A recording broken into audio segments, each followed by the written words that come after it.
Las 7 fases, entonces: purificación, nutrición celular, entrenamiento físico, armonización, redimensión del ser, proyección y cuidados integrales, que deben funcionar armónicamente en la vida de los individuos. Nosotros tenemos que lograr que estos 7 elementos comiencen a funcionar, que estemos haciendo algo relacionado con cada una de estas fases en nuestra vida cotidiana, que lo incluyamos dentro de nuestros hábitos. Algunas cosas se hacen diarias, otras se hacen semanales, otras se hacen mensuales, eventualmente, pero digamos que estas 7 fases contribuyen al logro de ese bienestar general. Con relación al tema de la purificación, vamos a ver entonces ahora los mecanismos depurativos, fundamentalmente el ayuno terapéutico, la depuración hepática, sanguínea, gastrointestinal, hidroterapia de colon, medios físicos, drenaje linfático, limpieza mesenquimática, cardiovascular. La intención es la de facilitar la movilización y expulsión de los tóxicos y toxinas que puedan encontrarse a nivel celular o humoral, interfiriendo pues con los mecanismos naturales del organismo, con los procesos y las funciones vitales. Se logra al estimular y activar los mecanismos exonerativos fisiológicos, tales como sudoración, evacuación, a través de remoción de células muertas, por ejemplo con los peeling corporales, aumentar la diuresis, funcionalismo hepático, renal, y hay diversos métodos para acelerar todos estos procedimientos. Recordamos que las toxinas penetran del exterior al interior y de la superficie a la profundidad. Entonces, dependiendo el nivel a donde haya llegado y el tipo de patología que tengamos, pues nuestro objetivo es ahora llevar los tóxicos y toxinas del interior al exterior y de la profundidad a la superficie. Como les dije, de la fase celular, los tóxicos deben pasar luego a los líquidos, a la sangre, al mesénquima, y de ahí ser expulsados. Es un viaje de regreso. Es un viaje de regreso que va a durar tiempo. Al igual que la enfermedad, es un proceso de años. Un proceso de desintoxicación puede durar semanas, meses, para lograr ese objetivo, sobre todo cuando los tóxicos han llegado ya a un nivel celular. Y en ese proceso vamos a ir de los trastornos de esta naturaleza degenerativos, activando las fases humorales, de manera que por estas vías se van a acelerar la excreción de tóxicos y sustancias para poderlas llevar al exterior. Recordando las causas de intoxicación, retención de tóxicos y retención de toxinas y acumulación crónica de tóxicos. Entonces, vamos a comenzar hablando de cada uno de estos elementos y el valor terapéutico que tienen cada uno de ellos. El ayuno terapéutico. Dijimos que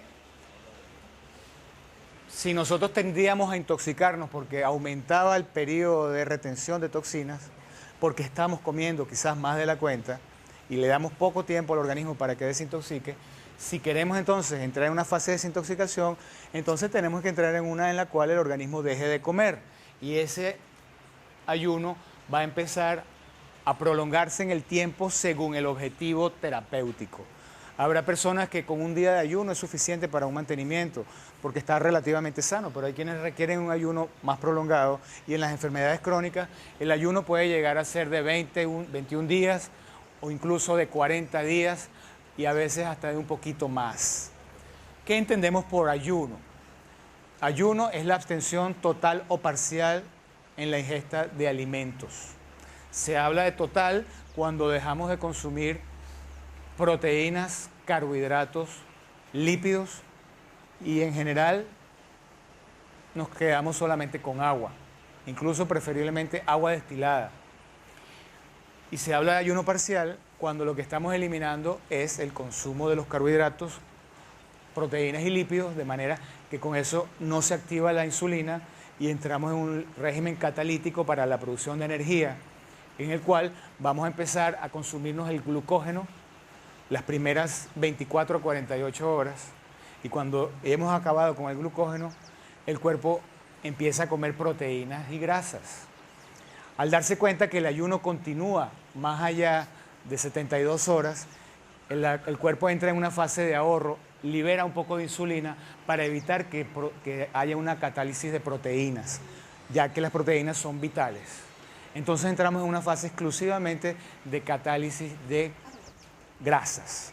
Entramos en una fase acidótica porque nos vamos a consumir la grasa.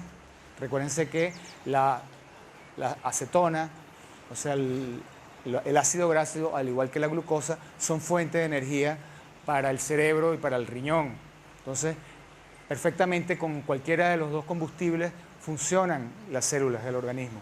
Entonces entramos en esa fase acidótica parecida a la de un diabético, con la diferencia de que no hay catálisis ni daño a las proteínas porque hay un grado aún de insulina que mantiene el proceso. Es importante que se sepa que ayunar no es pasar hambre. Después de que pasamos el segundo o tercer día y el cuerpo ya no está realizando las comidas a la hora adecuada, a la hora convenida, que es cuando el jugo gástrico se produce por el solo hábito. Por el solo hábito, el cuerpo sabe que como a las 12, 12 y media, ya él empieza a producir jugo gástrico.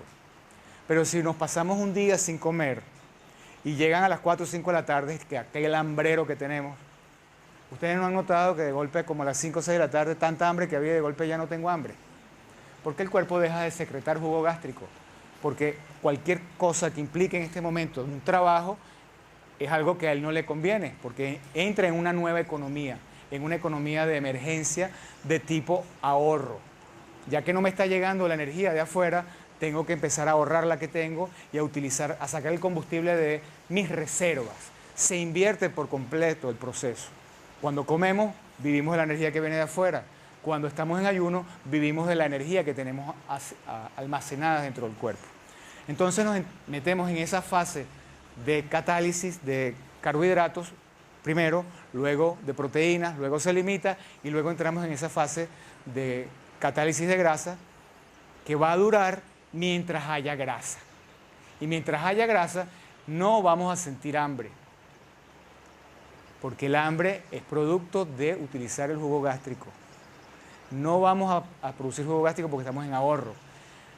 En el momento que reaparezca el hambre, es porque se acabó la grasa y el cuerpo va a empezar a comerse las proteínas de nuevo, porque ya no hay ninguna otra fuente para producir energía. Y en ese momento el cuerpo empieza a producir otra vez jugo gástrico y a sentir hambre porque estamos empezando a morirnos de hambre. Entonces, como un mecanismo de defensa, reaparece el hambre y ese es el momento en el que un ayuno prolongado debería ser suspendido. Hasta ese momento se puede considerarse terapéutico. De ahí en adelante es mortal. Entonces el ayuno parcial es el que hoy en día solemos administrar utilizando jugos, caldos de vegetales verdes y una que otra fruta de bajo índice calórico, de bajo índice glicémico. De esa manera le estamos aportando al cuerpo minerales, enzimas, vitaminas, oligoelementos, fitonutrientes, pero nada que le obligue a hacer la digestión y entrar en un proceso anabólico. Como historia del ayuno, hay desde Hipócrates una cantidad de personas que a lo largo de la historia, una cantidad de personajes, Hipócrates, Heráclito, Avicena, Bacon, Averroes, cantidad de personas muy conocidas que utilizaron el ayuno en términos de salud, en términos religiosos. Ya incluso en la época pues, del Renacimiento, una serie de personajes. Pero pudiéramos decir que se hace médico en el momento que los primeros médicos, en los cuales el doctor Tanner en 1880 realizó el primer ayuno que él mismo se administró bajo la supervisión de un colega para verificar que el ayuno era compatible con la vida y no estaba generando ninguna alteración que le pudiera a él complicar su existencia. Se tiró un ayuno de 40 días y fue compatible desde el punto de vista de la salud. A partir de ahí podemos observar que el ayuno estaba en manos de médicos. Ya se empieza a administrar el ayuno con un criterio terapéutico y empiezan a escribir libros sobre el ayuno, diversos personajes, entre ellos la doctora Gelpa, la famosa cura de Gelpa, y muchos otros, de los cuales cabe destacar al doctor Otto Buchinger, quien fue un médico que también se curó una enfermedad de él a los 19 años, con un ayuno largo, y a partir de ahí empezó a administrar ayunos. Es una de las personas que tiene mayor experiencia en ayunos terapéuticos. Tiene una clínica en Überlingen, en el lago Constanza, en Alemania, y creó otra clínica en Marsella desde 1970. Y ya son más de 100.000 las personas que han pasado por allá realizando curas de ayuno. Nosotros empezamos a hacer ayunos hace aproximadamente 14 años, a administrarlos, y el primer paciente fue una paciente con artritis reumatoidea. Cuando llegué a un ayuno de 21 días, porque le empecé haciendo ayunos de 7 días, los resultados fueron fabulosos. Como a los 2 o 3 meses le hice un ayuno de 15 días, a los 3 meses le hice uno de 21 días, el factor reumatoideo iba bajando, la muchacha ya estaba funcional, y yo quise llevarla a un ayuno de 40 días, pero no me atrevía, tenía miedo, no teníamos experiencia. Toda la experiencia que había leído en libros eran libros de naturistas, no había nada que fuera lo más científico posible. Lo cierto es que yo me fui a la clínica Buchinger a ver qué había allá, qué me podían contar, qué me podían decir. Lamentablemente no encontré mayor información porque ellos solo practican ayunos de 21 días con patologías cardiovasculares, obesidad, diabetes, pero no se habían metido con enfermedades crónicas severas. De manera que tuvimos que arriesgarnos, tanto ella como yo, a hacer ese ayuno.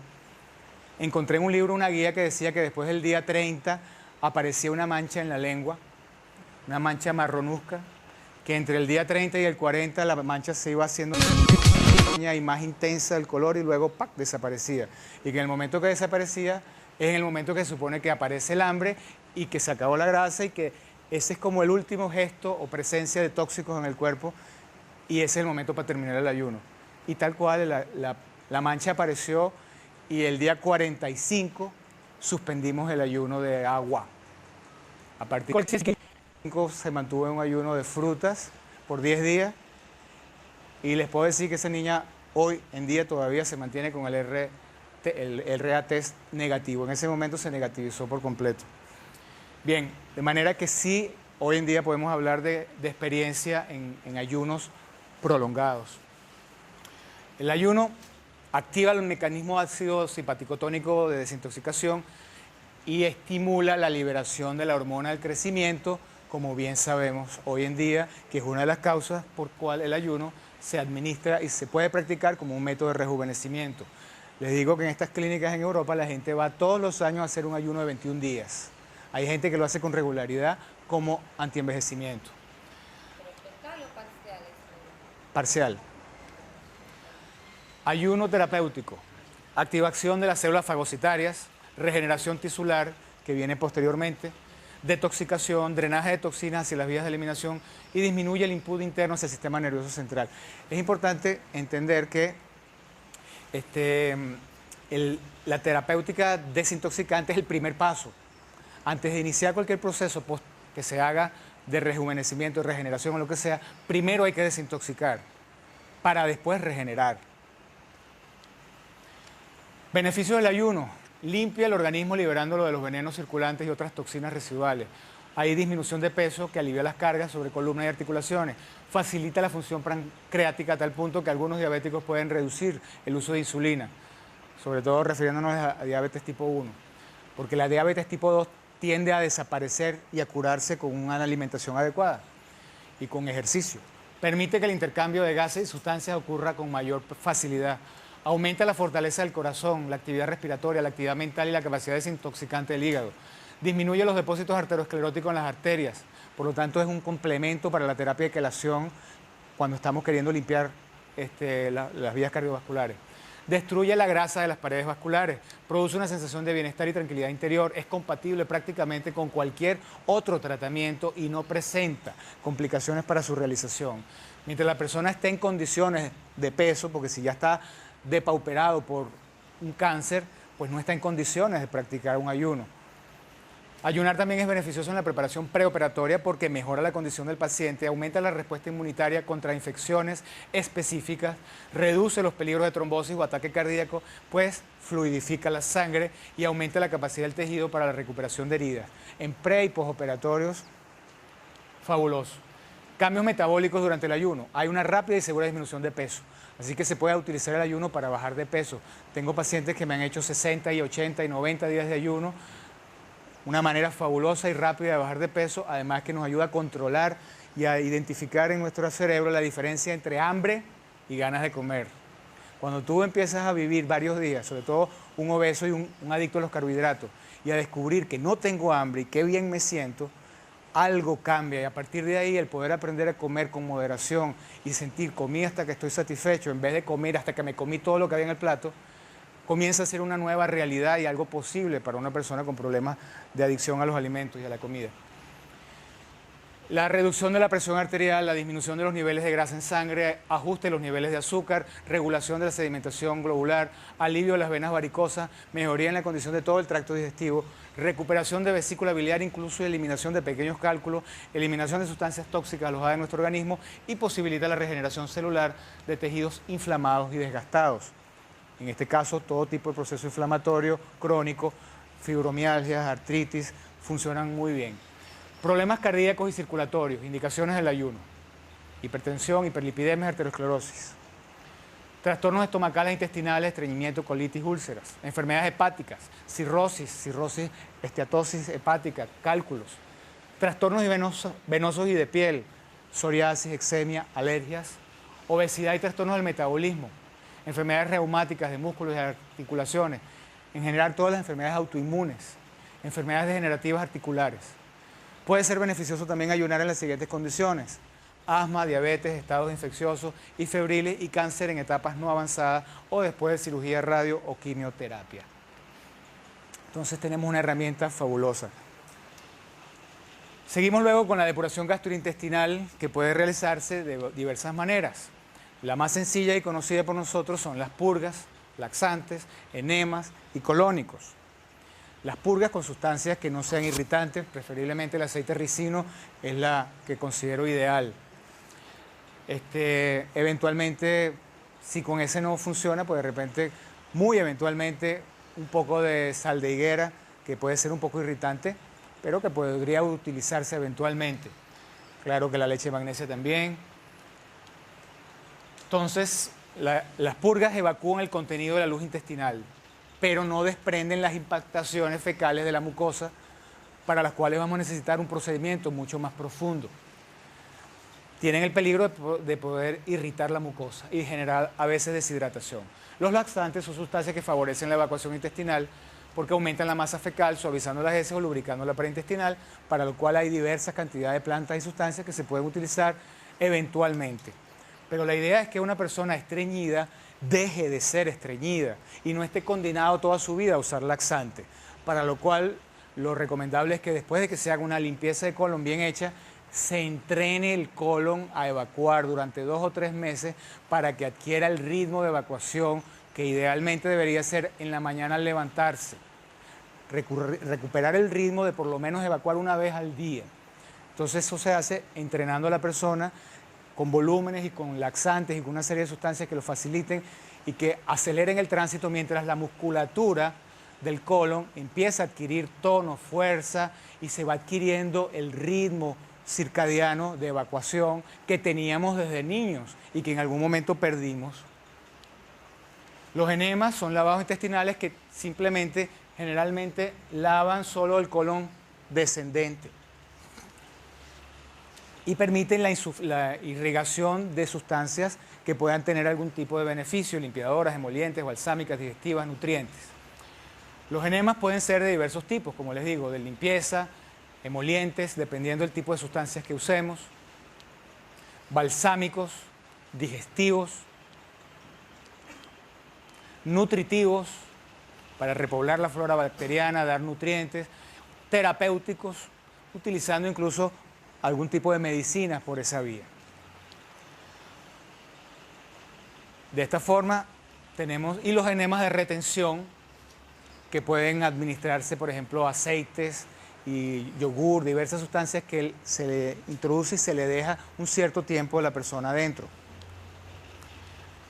El procedimiento clásico es a través de una bolsa, de un tubo o algo así, una manguera, y luego la persona tiene que ir a evacuar. Ese es el procedimiento casero. Hoy en día se desarrolló esta técnica en base a un aparato que nos permite tener controles de temperatura, presión, volumen, y que incluso le puedes cambiar el tipo de sustancia si tú deseases meterle alguna sustancia en particular. Tienes una conexión exterior a través de la cual puedes irrigar una sustancia en particular. Tiene la ventaja de ser más higiénico, la persona está conectado a la máquina a través de una sola tubería, y por esa misma tubería se produce la excreción. Por una vía se mete y por otra vía se saca sin necesidad de que la persona tenga que ir al baño. O sea que el procedimiento se realiza acostado, pudiendo controlar las temperaturas y lograr entonces, según cada una de ellas, un efecto, bien sea con temperaturas cálidas o con temperaturas frías. Manejar la presión también, el flujo y la cantidad de líquido, y de esa manera puedo irrigar hasta el área del apéndice. Incluso puede que entre agua a los intestinos delgados. Las hidroterapias permiten entonces la aplicación de cualquier tipo de sustancia hasta el colon ascendente. La duración 45 minutos, y cuando una persona no es estreñida, en 5 días como promedio es lo que utilizamos en la terapia. Cuando tenemos problemas de estreñimiento, lo recomendable es llegar hasta que quede limpio, porque a partir del segundo o tercer día empezamos a desprender una cantidad de sustancias verdaderamente horrorosas, que no tienen características ni contextura de heces. Son unas sustancias que parecen crinejas de pelo en un albañal, con contextura a veces medio plástica, de color negruzco. No son heces, definitivamente. Empiezan a aparecer a partir del segundo o tercer día. Y como les digo, cuando una persona es estreñida, he tenido pacientes con 25 días de colónicos y todavía siguen botando porquerías. Estoy hablando de personas que son estreñidas una vez a la semana o una vez cada 15 días, que evacúan.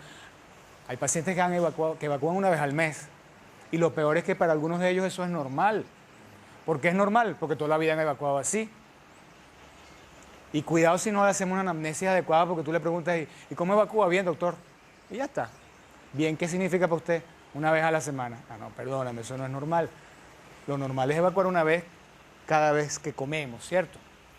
Entonces, el régimen dietético que se establece para este procedimiento es un ayuno parcial, en el cual vamos a consumir algunas sustancias durante el procedimiento que contribuyen a veces a la nutrición o al facilitar la digestión de esas sustancias que están pegadas. Por eso les metemos también enzimas digestivas, sustancias quelantes, emolientes, elementos que faciliten, que aflojen, que barran, que movilicen todo eso. Y una vez que hemos completado el procedimiento, posteriormente se le indica al individuo una restitución de la flora bacteriana con los diversos lactobacillus, acidófilos, bífidos, vulgaris, saccharomyces, con la intención de restituir la flora bacteriana fermentativa, que es la flora ideal del colon.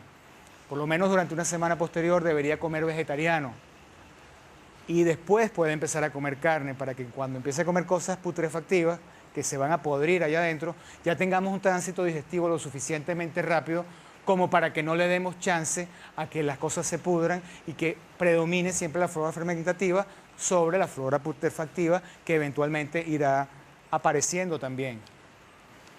La utilidad, entonces, como desintoxicación para cualquier patología digestiva o derivada de ella, enfermedades crónicas y degenerativas en general, preoperatorio para bajar de peso y antienvejecimiento. Vamos luego con la limpieza hepática, que viene a ser un procedimiento muy ingenioso, Es un protocolo basado en la ingesta de ciertas sustancias que se toman en un día que tú estás en ayuno, lo pones a tomar a las 6 de la tarde, a las 8 de la tarde, agua con sal de higuera, a las 6 y a las 8 de la noche. A las 10 les das medio vaso de jugo de grapefruit ácido, recuerden que el ácido estimula hígado según la medicina tradicional china, y aceite de oliva. Con eso vamos a obligar a un proceso de contracción de los canalículos hepáticos. La persona se queda acostada y desde las 10 de la noche hasta las 10 de la mañana permanece acostado. A las 6 de la mañana se le da otra ingesta de sal de higuera y a las 10 otra. Y durante la noche vamos a sentir cómo se contrae el hígado y los canalículos hepáticos y empezamos a botar el barro biliar y sustancias de colesterol verdes, con el color de la bilis, verde fosforescente, a veces algunas negruzcas, y de esa manera logramos descongestionar las vías hepáticas. Bien, el tema de las quelaciones es un procedimiento alternativo a los tratamientos invasivos a través de los cuales los cirujanos cardiovasculares, los hemodinamistas, pues trabajan tratando de limpiar algunas arterias que están tapadas. Ellos pueden ir a una en particular, meter un émbolo, hacer una dilatación o hacer una cirugía, un bypass. Existe un procedimiento médico no invasivo que lo podemos realizar en nuestro consultorio e incluso lo puede realizar el paciente en su casa bajo una supervisión médica o de enfermería, colocándose un suero con una sustancia llamada etilendietiltetraminoacético, el famoso EDTA, una sustancia quelante utilizada para la desintoxicación por metales pesados, por su afinidad con los iones bivalentes, plomo, aluminio, mercurio. Pero también resulta que tiene afinidad por el calcio y por otros iones. Entonces, en base a esa afinidad, se ha implementado un procedimiento en el cual se puede repetir interdiario un cierto número de quelaciones que de acuerdo a la patología puede ir entonces limpiando todo el árbol cardiovascular. Nosotros lo practicamos asociado al ayuno. El ayuno se come la grasa y la quelación le quita el calcio a la molécula de ateromatosa, que viene a ser un calcio que le da cohesión a las 4 moléculas de colesterol. Entonces, en esa medida, quitamos el calcio, se lo lleva el quelante y la grasa la quemas con el ejercicio y la quemas con el ayuno y con la actividad física, porque la persona hay que someterlo entonces a un programa de entrenamiento cardiovascular gradual. Todas esas cosas juntas producen un efecto sinérgico muy potente. Yo he obtenido resultados en 10 días con 5 quelaciones, en 21 días de ayuno con 10 quelaciones, que antes se hacían o solamente se pueden lograr a veces con 20, 30 o 40 quelaciones, cuando no se aplica el ayuno como otra herramienta paralela. Entonces, consiste en la administración intravenosa de un suero que dura entre 2 y 4 horas, porque es un suero bastante irritante. Algunas personas no lo toleran y necesitan 4 horas ahí, a veces 4 horas y media y más, porque les irrita. Irrita y puede ser arderle a algunas personas, a otros no. Se hace bien lento para evitar cualquier peligro de una tetanía, porque de golpe se quite mucho calcio y también se depleta el calcio sanguíneo. La limpieza de la sangre viene a ser ya la utilización de una serie de plantas medicinales. Existen muchas de ellas, como el sen, la cola de caballo, el diente de león, etcétera, etcétera, la zarzaparrilla, muchas plantas que aumentan la diuresis, que aumentan la sudoración, el funcionamiento hepático, renal, etcétera. Entonces hay diversos preparados en el mercado que se conocen como depurativos, que contribuyen a este procedimiento. Entonces se lo administramos cuando estamos realizando todo el proceso de desintoxicación, se le agrega también el uso de un depurativo de esta naturaleza que facilita y acelera los procesos. Por ejemplo, depurativo natural de Salubit es uno de los que solemos utilizar con la presencia de diversas plantas, como les mencioné. Se toma una dosis en la mañana y otra en la tarde y recomendamos tomarlo por 2 meses. La limpieza mesenquimática ya viene a ser el uso de drenadores homeopáticos. Los drenadores son medicamentos homeopáticos de baja potencia, a la D2, a la D4, D6, D8, que se ha descubierto la afinidad con los tejidos para drenar particularmente ciertas regiones, ciertas zonas. Entonces podemos trabajar con los nosodes de los tejidos, o sea, medicamentos hechos con una sustancia tomada del mismo tejido o alguna secreción del cuerpo que hace que el medicamento homeopático se dirija en particular a ese tejido. Y existen varias casas comerciales, entre ellas que tienen una serie de procedimientos en base a ciertos medicamentos como el Gripegil, el Engistol, Infomiosot, Galion, Sorinogel, Epercompósito, Gepel, que son drenadores, donde ya hay mezclas de diversos medicamentos homeopáticos con estos objetivos. Esto lo sumamos también al proceso desintoxicante. Y por último tenemos los medios físicos a través del calor, bien sea por alta temperatura tomada de procedimientos cerrados como el sauna, el vapor, o utilizando el sol, envolviendo a la persona en toallas y poniéndolo al sol. Todos esos son procedimientos que nos ayudan a sudar. Se hace gimnasia vascular, agua caliente, agua fría también para estimular el flujo cardiovascular.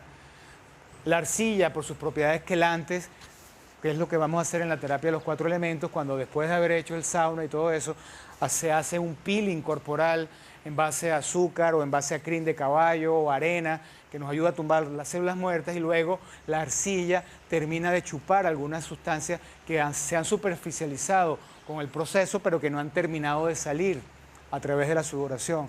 El poder quelante de la arcilla nos ayuda también a sacar eso del cuerpo. Bueno, este es el protocolo que vamos a aplicar el día de hoy. Se pasan unos minutos de sauna, 5 a 10 minutos, el tiempo que sea necesario para sudar. Luego hay un descanso, una rehidratación, estabilización de la condición de la frecuencia cardíaca y la tensión arterial. Se repite posteriormente sauna o vapor, cualquiera que de los dos que tengamos. Si tenemos los dos, primero sauna y luego vapor, porque el vapor también ayuda a la transpiración de las vías respiratorias y a sacar el vapor de agua y a expulsar flema. Rehidratación, luego viene el peeling, la arcilla, se hace una hidroterapia tipo chorro de Nape, el chorro de a 6 metros de fuerza, diversas hidroterapias, y luego repetimos el procedimiento 5 o 10 minutos y el descanso. Entre unas y otras deberíamos hidratarnos en base a jugos de vegetales, jugos de nutrientes y frutas. Y ese sería el colorín colorado por ahora.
Vamos a hablar un poquito de los componentes estructurales, los vitales y los procesos que afectan la buena alimentación.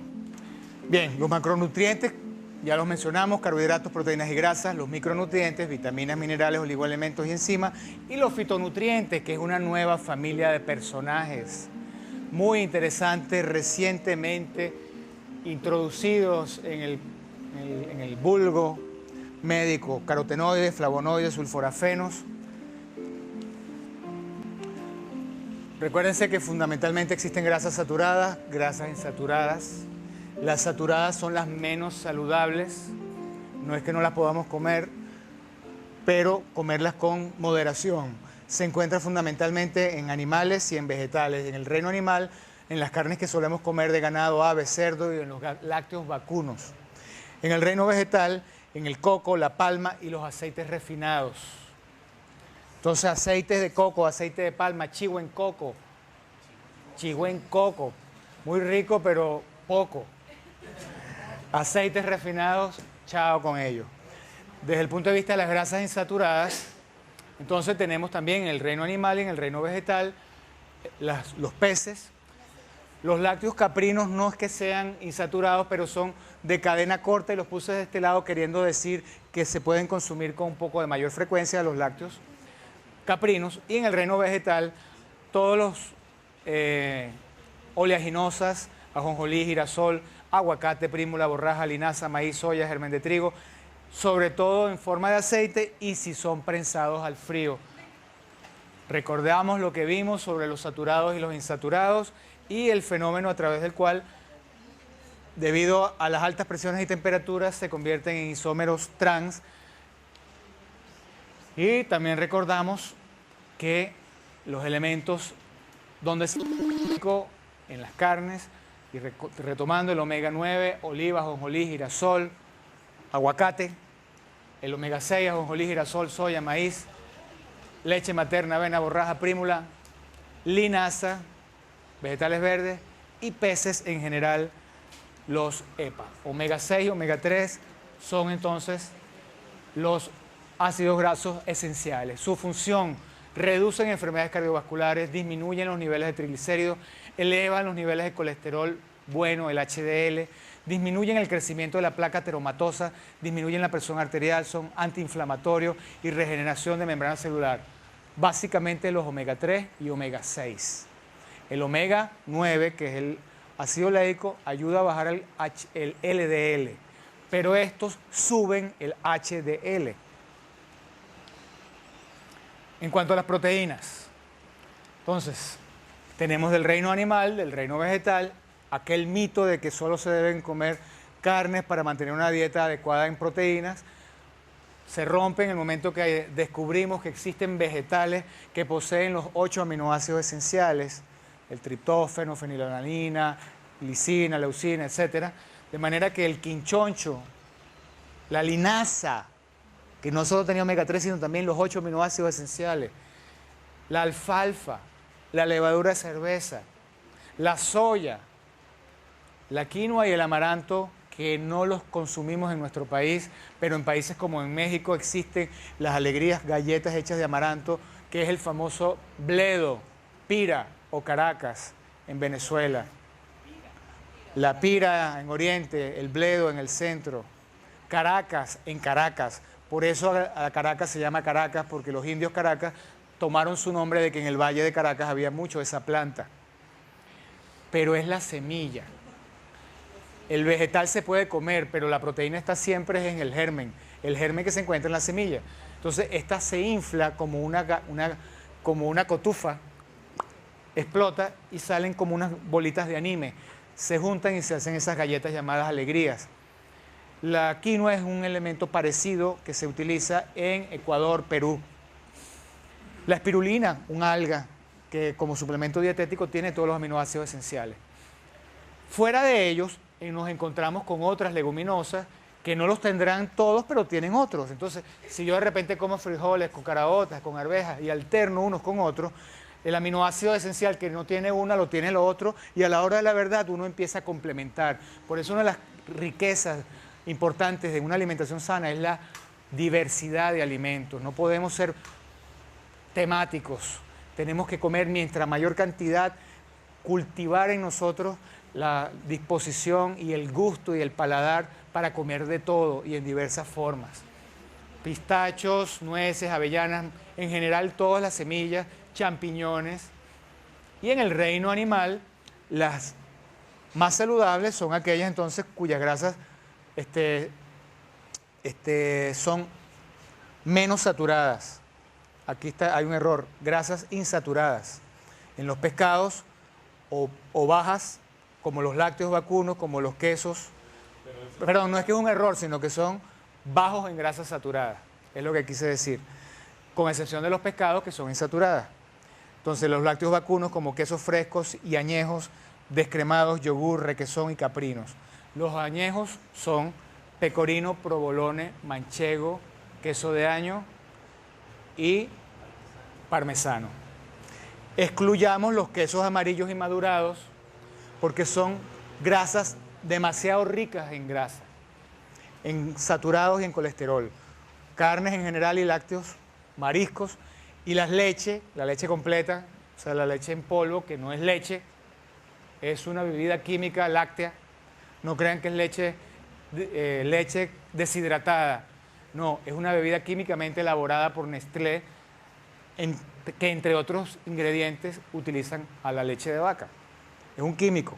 Y los quesos amarillos y madurados son enriquecidos en grasa. O sea, un queso normal tiene un 10% de grasa. Fíjense, el queso normal se basa en a tomar la leche de vaca, se le pone el cuajo, por ejemplo, y se extrae la cuajada, que tiene un 10% de grasa. A esa cuajada, si yo vuelvo a cuajar el suero que quedó sobrenadando y le vuelvo a meter otro cuajo, obtengo el requesón, que viene a ser el alimento lácteo de más bajo nivel en contenido de grasa.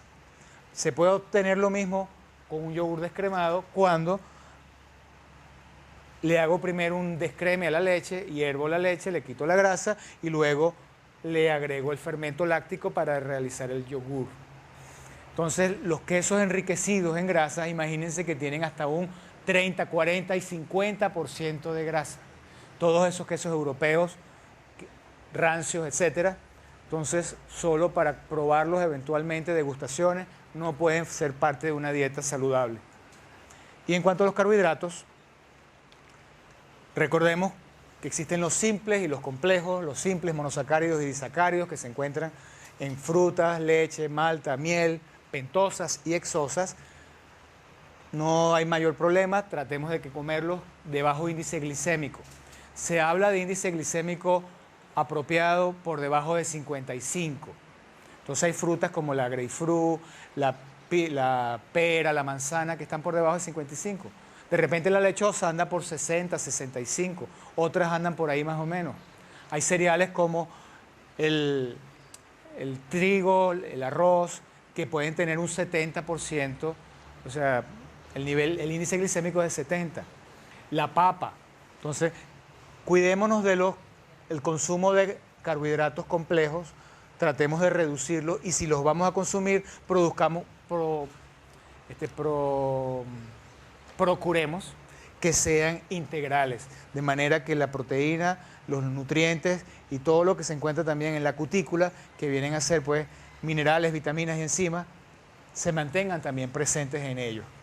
La celulosa es la fibra, parte de la pared celular, que la utilizamos para laxarnos y para la evacuación. Recuerden que no hay un alimento que sea exclusivamente. Uno dice, no se combinan proteínas con carbohidratos, pero es que hasta la carne tiene carbohidratos. La carne tiene glucógeno, pero el porcentaje es mínimo. Ahora, el arroz sí puede que tenga también el germen un poquito de proteína, pero es mínimo. Entonces cuando hablamos de combinaciones es de lo que predomina, porque de alguna manera eso es lo que va a ser mejor digerido y preferiblemente asimilado por el cuerpo. Entonces hay los naturales y los refinados, que son los que tenemos que excluir, y comer con moderación aquellos que son de alto índice glicémico. Y luego tenemos los componentes vitales: vitaminas, oligoelementos y minerales y enzimas en general. Bueno, sobre ellos voy a hablar muy someramente porque los conocemos. Bien, sabemos muy bien los liposolubles A, D, E, K, las hidrosolubles, la C y todo el complejo B, con uno que otro elemento nuevo como la carnitina que se utiliza para bajar de peso, quema un poco la grasa, colina, el inositol. Entonces, cada uno de ellos los encontramos en fuentes naturales y tienen ciertas aplicaciones. Entonces, este material lo encontramos en diversos libros. Si me pongo a detallarlo en estos momentos, se nos van a pasar muchas horas. Cada uno de ellos tiene una serie de bondades que ya nosotros hemos estudiado y las fuentes naturales donde los encontramos. La carnitina vale la pena señalar que es una mezcla de hierro, vitamina B1, B6, lisina, metionina y vitamina C.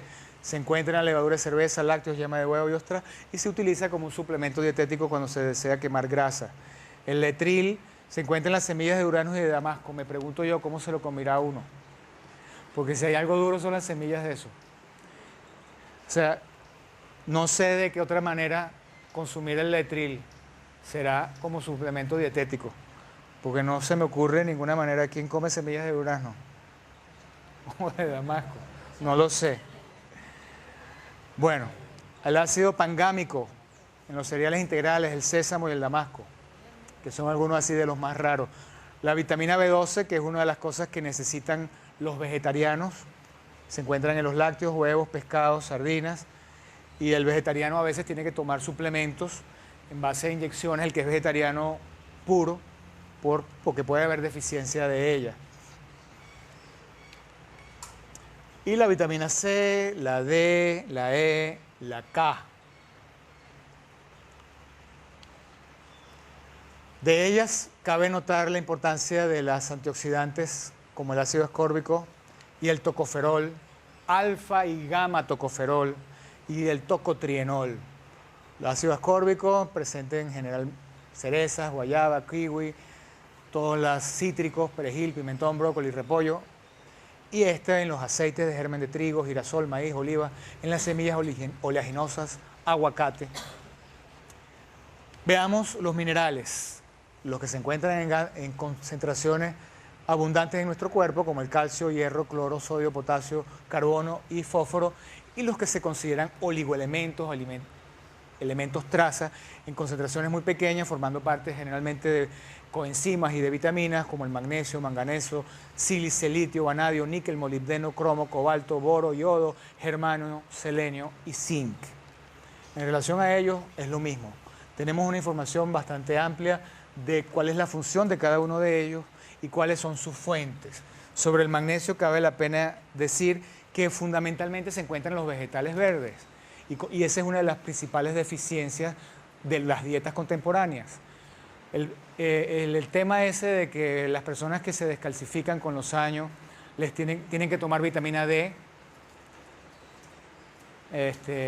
calcio a patadas y en algunos casos les dan también calcitonina y producto, ¿cómo que se llama? El Fosamax y compañía. El adendrolato de sodio. Ok.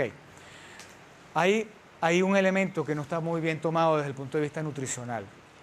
Fíjense, el calcio está presente en casi todos los alimentos. Yo en mi vida no he conocido a un hipocalcémico. O sea, el calcio en sangre no está disminuido.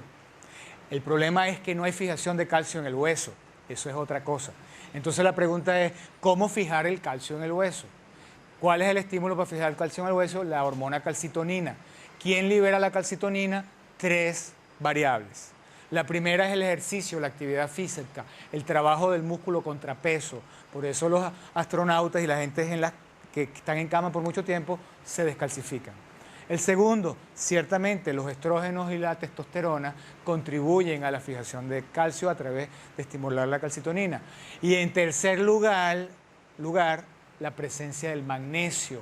El magnesio estimula la fijación, la producción de calcitonina.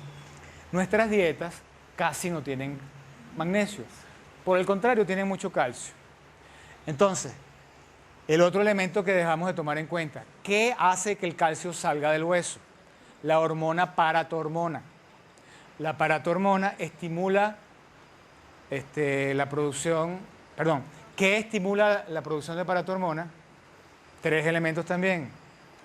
El déficit de estrógeno, la ausencia de magnesio y la excesiva presencia de fósforo. El fósforo está muy presente en muchas cosas que comemos nosotros.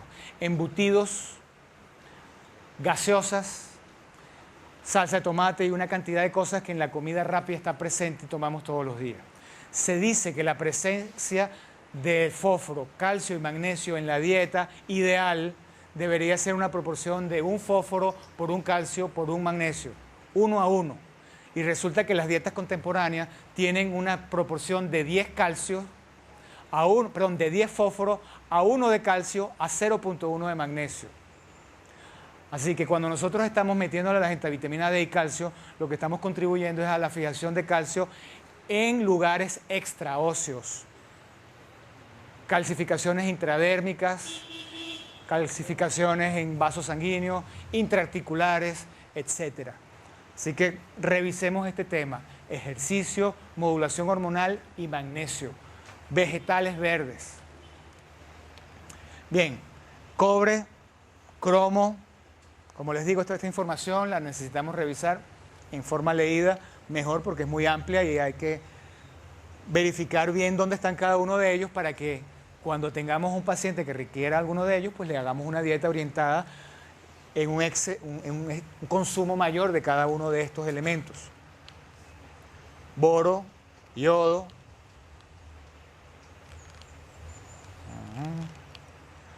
níquel, silicio, que se encuentra muy abundante en la naturaleza, el manganeso,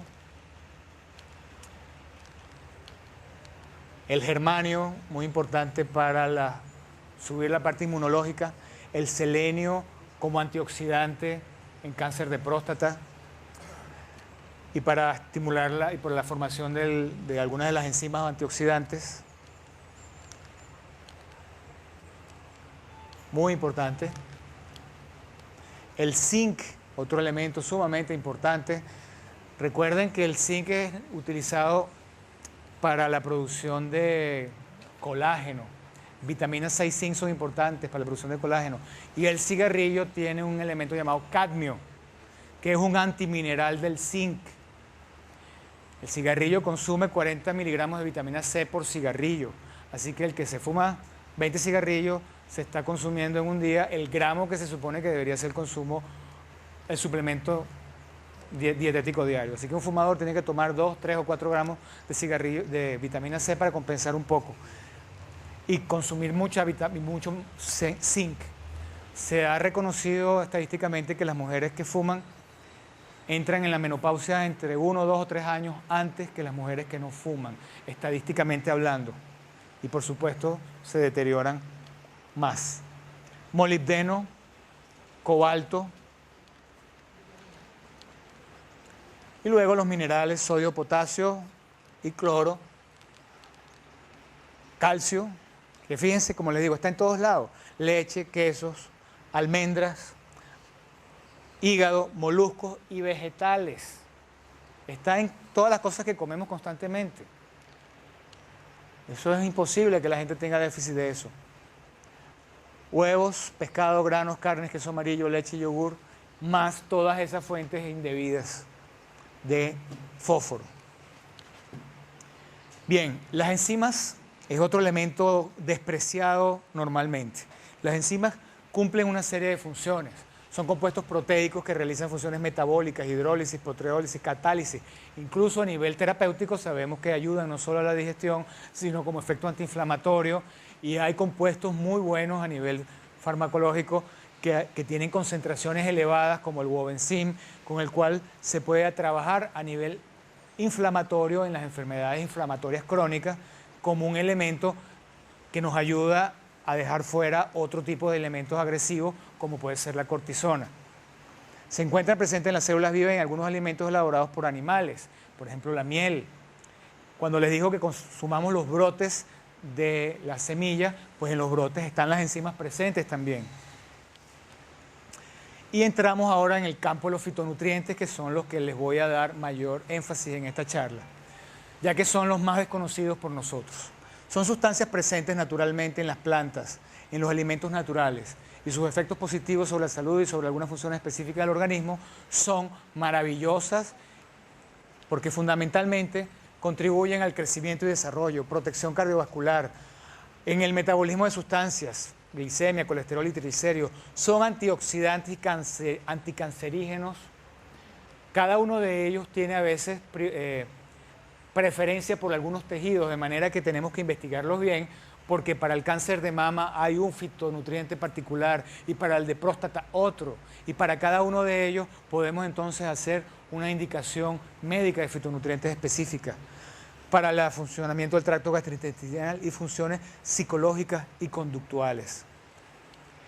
Entonces, ¿cuáles son los fitonutrientes?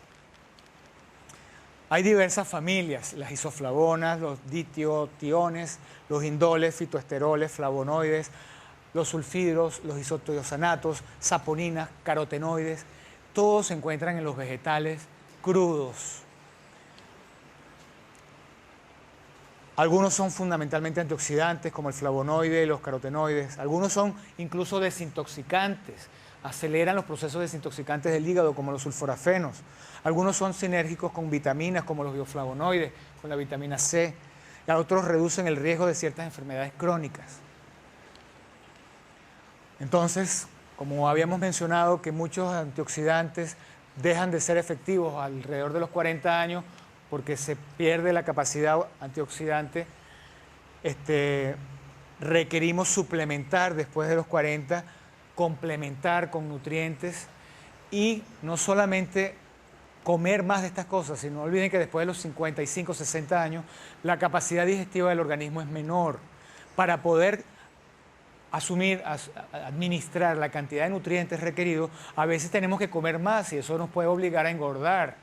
Así que es inevitable que después de los 55, 60 años tengamos que tomar suplementos nutricionales en forma de cápsulas, pastillas, comprimidos, que entonces contengan carotenoides, licofenos, sulforafenos, glucosinolatos, flavonoides, antocianidinas, pignogenol, bioflavonoides, resveratrol. Ellos están siendo hoy en día explotados y ya están apareciendo en el mercado nacional, en mercados internacionales, pues existen desde hace mucho tiempo. Estas son las principales familias y tenemos que empezar a grabárnoslas, porque los tenemos que conocer en profundidad. Los terpenos, los polifenoles, los tioles, los fitoesteroles y los diversos tipos de fibra. Veamos quiénes son los terpenos. Y recuerden, los colores tienen mucho que ver con ellos. El color viene dado por los fitonutrientes. Mientras más intenso el color, mayor cantidad de fitonutrientes específicos en esa planta, o en ese vegetal, o en esa fruta. Los terpenos son antioxidantes, protegen los lípidos sanguíneos, sangre y otros fluidos corporales de la acción de los radicales libres. Disminuyen el riesgo a varios tipos de cáncer, como de pulmón, glándula mamaria, colon, estómago, próstata, páncreas, hígado, vejiga, cérvix y piel. Disminuyen el riesgo a degeneración macular, como la luteína.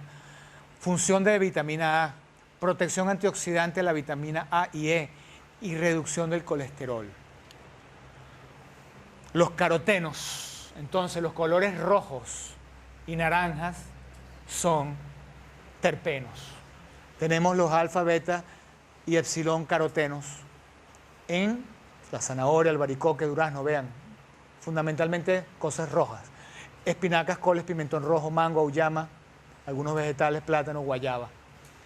Son precursores de la vitamina A, fortalecen el sistema inmunológico, protegen a la piel de los rayos UV y disminuyen el riesgo de cáncer de mama, de próstata, de útero, de colon y de pulmones.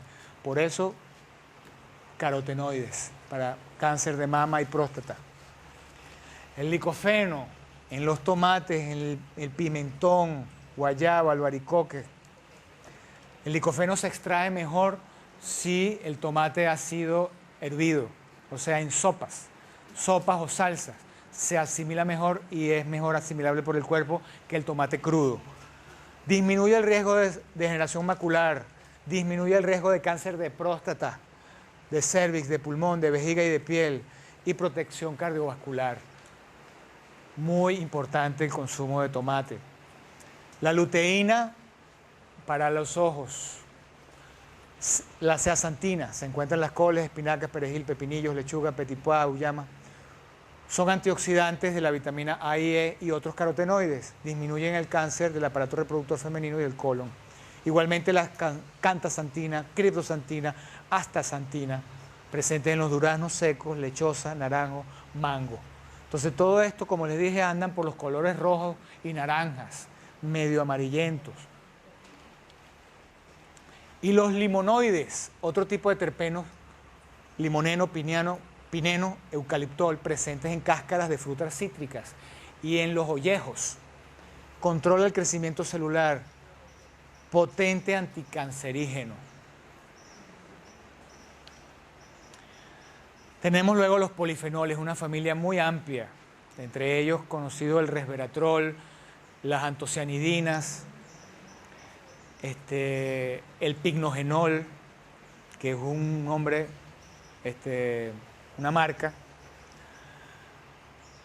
Efectos de antiagregación plaquetario, antiinflamatorio, antioxidante, favorecen la acción de la vitamina C, ayuda a la detoxificación, antimicrobiano, fortalecen el sistema vascular, fortalecen las fibras colágenas, bloquean el crecimiento de tumores, funciones estrogénicas, o sea, fitoestrógenos, funciones antiandrógenos y disminución del colesterol sérico. Tenemos los flavanos, flavonoles, flavonas y antocianidinas. Entre estos, las catequinas que se encuentran en el té negro y sobre todo en el té verde. Famoso antioxidante, controla el crecimiento celular y el riesgo de cáncer. Los flavones como la quercetina, esperidina, rutina, apigenina, luteolina, presentes en las manzanas, peras, uvas, vino, cebolla. En términos generales, tenemos en los cítricos y sobre todo por lo menos las antocianidinas se encuentran en todos los berries, o sea, los blueberries, blackberries, que en español algunos de ellos no los conocemos porque no los tenemos, pero el blueberry, que en Europa lo llaman arándano, se considera el que tiene el mayor proporción de antocianidina. Igualmente la mora, berenjena, repollo, morado. Fortalecen las fibras colágenas, potente antioxidante. La diosmetina en las frutas cítricas también, antioxidante, favorece la vitamina C. Y todos estos anticancerosos inhiben las quinasas, la transcripción y regulación del ciclo celular e inhiben la COX-2. Antioxidantes y detoxificantes también.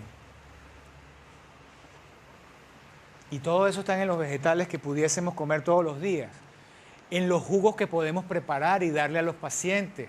Y cuando están haciendo ayunos, hay jugos nutritivos que hacemos nosotros que llamamos vegifruta, o jugos de vegetales en particular, jugos nutrientes que tienen.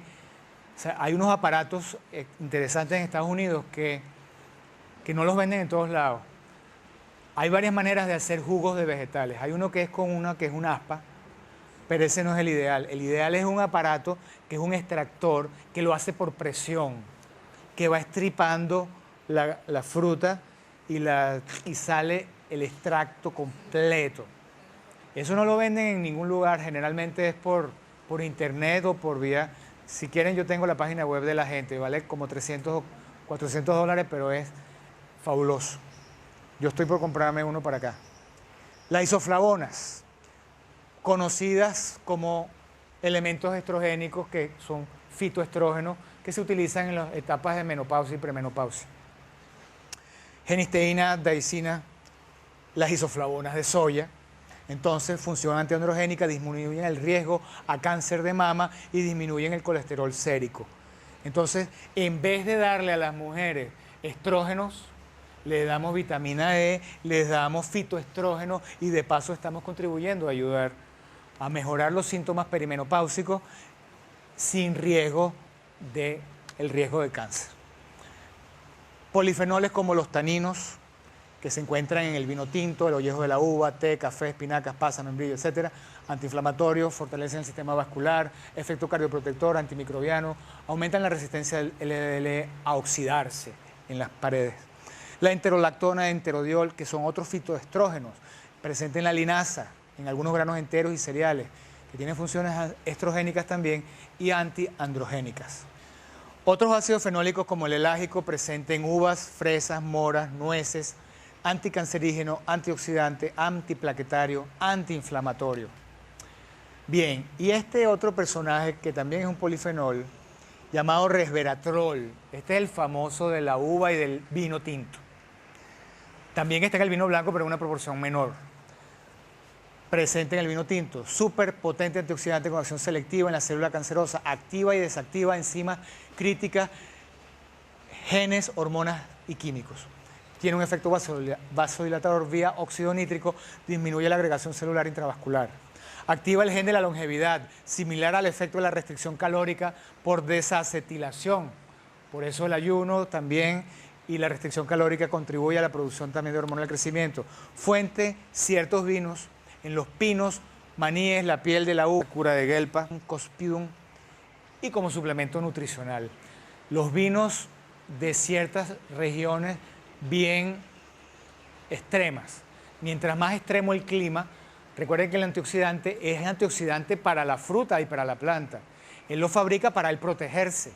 Entonces, mientras que las condiciones, las personas que el clima de sol o de frío son fuertes, el vegetal y la fruta producen mayores antioxidantes. Entonces, también se puede considerar el vino añejo o el vino fresco. El vino fresco es el que tiene los antioxidantes en mayores concentraciones y se ha oxidado menos. Entonces, vinos de cosechas recientes. En este caso estamos en el 2006, pues sería del 2004, 2005, 2006. La dosis. La necesaria como para que llegues a tu casa sin chocar. Mira, la dosis, bueno, una copa con las comidas puede ser 1 o 2 copas al día. Luego tenemos los tioles, otra familia cuya función activa la detoxificación hepática. Detoxicante, entonces importante. Antioxidante, disminuye el riesgo de cáncer bloqueando el crecimiento de ciertos tumores, especialmente en glándulas mamarias, hígado, colon, pulmones, estómago y esófago. Antimicrobiano, protector cardiovascular, disminuye la adhesión plaquetaria, disminuye los niveles de colesterol sérico. Tioles, tenemos los glucosionalatos, isotiosanatos y sulforafenos. La familia de las crucíferas. Brócoli, coliflor, nabo, rábano, repollo. Pero las crucíferas son el brócoli, coliflor, coles de Bruselas, repollo, fundamentalmente. Y tienen los 3 funciones detoxicantes, como dijimos, hepática, disminución de riesgo en senos, ovarios, hígado, vías digestivas y pulmón, inactiva los estrógenos. Importantísimo también para el cáncer de seno, porque inactiva los estrógenos naturales del cuerpo. El ajo, la cebolla, las aliáceas, tienen los ácidos, sulfidos alílicos. Protección cardiovascular, antimicrobiano, colesterol sérico, ayuda a disminuir, algo que siempre habíamos sabido sobre el ajo. Disminuye la adhesión plaquetaria también. Los indoles, en el brócoli, en el coliflor y en el repollo, que también son las crucíferas, tienen acción antioxidante y disminuye el riesgo de cáncer mamario, colon y otros. El ergosterol y el citosterol, presente en oleaginosas, cereales, granos enteros y algunas verduras de hojas verdes y aceites vírgenes. El precursor de la vitamina D está presente en la mayoría de las plantas. Los vegetales verdes, amarillos, contienen cantidades.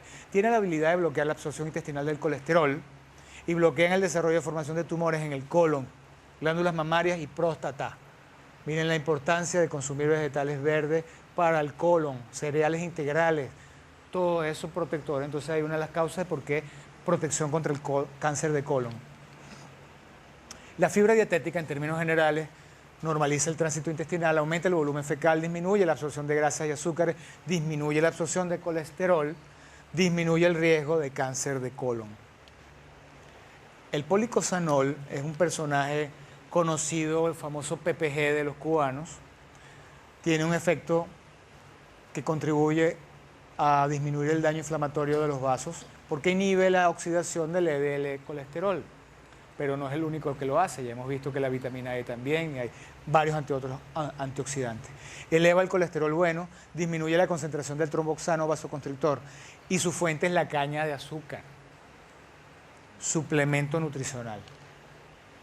Otros como la coenzima Q10, ya lo estoy poniendo aquí porque bueno, son famosos, componente productor de energía en la mitocondria, preserva la acción antioxidante de la vitamina C, mejora el gasto cardíaco, se utiliza generalmente para problemas del corazón, puede que prevenga la arteriosclerosis y la oxidación del LDL colesterol, además de ser útil para controlar la hipertensión arterial y el sobrepeso, cardiomiopatía, angina, diabetes, enfermedades periodontal, la deficiencia estimulante inmunológica y la distrofia muscular y el cáncer.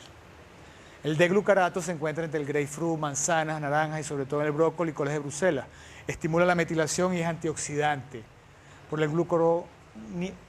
glucoronidación es capaz de desintoxicar carcinógenos como hidrocarburos policíclicos aromáticos, hormonas esteroideas sexuales mutadas, nitrosaminas, aminas heterocíclicas, toxinas fúngicas y aminas aromáticas.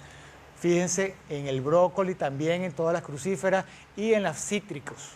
Contrarresta los efectos cancerígenos de los estrógenos al contrarrestar la enzima de glucuronidasa. Y el D-glucaranato inhibe la incidencia del tumor mamario, el potencial metastásico del cáncer de colon, de vejiga, de pulmón, de próstata, de piel y de hígado.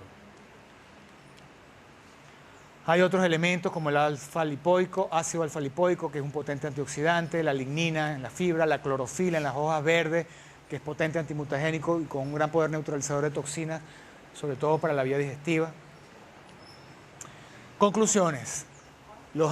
Todos estos fitonutrientes neutralizan acciones radicales libres, disminuyen el riesgo de cánceres, fortalecen el sistema inmunológico, protegen los sistemas respiratorio, cardiovascular, gastrointestinal, normalizan los niveles de lípidos séricos, mantienen la integridad de todos los tejidos corporales, previenen el envejecimiento temprano y promueven una salud óptima. ¿Dónde los encontramos? En todos los colores. Nuestra dieta debe tener el arco iris de colores. Todos los días debo consumir todos los colores. Cuando digo blanco no me refiero a harinas blancas. ¿Okay? Ese es el único blanco que no debemos incluir. Entonces, mientras más intensos los colores, mayor presencia. El régimen dietético de restricción calórica que les proponemos, entonces, bajo en carbohidratos de elevado índice glicémico y en grasas saturadas, rico en proteínas, preferiblemente de origen vegetal, y de peces, ovo-lácteo vegetariano, ácidos grasos esenciales como omega 3 y 6, rica en oligoelementos, vitaminas, enzimas, fitoquímicos y protectores. Yo creo que universalmente podríamos estar de acuerdo en este régimen. Sus características. Implica la restricción calórica disminuir el número de ingestas, como habíamos dicho, a 2 ingestas principales y una tercera que puede ser solo frutas. Disminuye el contenido de grasas saturadas, de colesterol y de carbohidratos, en especial los de elevado índice glicémico superior a 55. Su beneficio: produce poca glicosilación y productos finales de glicosilación avanzada, maneja bajos niveles de insulina. Es rico en fitonutrientes, o sea, antioxidantes y anticancerígenos, contrarresta el estado de inflamación crónica sistémica, contrarresta la absorción de grasa y el estreñimiento por importantes aportes de fibra y estimula la regeneración tisular. Recomendamos comer más frutas, vegetales, leguminosas, aceites vírgenes. Consumir moderadamente carne magra, pollo sin piel, huevos, pescados, semillas, productos lácteos, pan y cereales integrales. Y consumir menos grasas, aceites refinados, mantequillas, margarina, azúcar y harinas en general, sobre todo las harinas refinadas. Esta dieta se las puedo dar, es el régimen que nosotros recomendamos acá.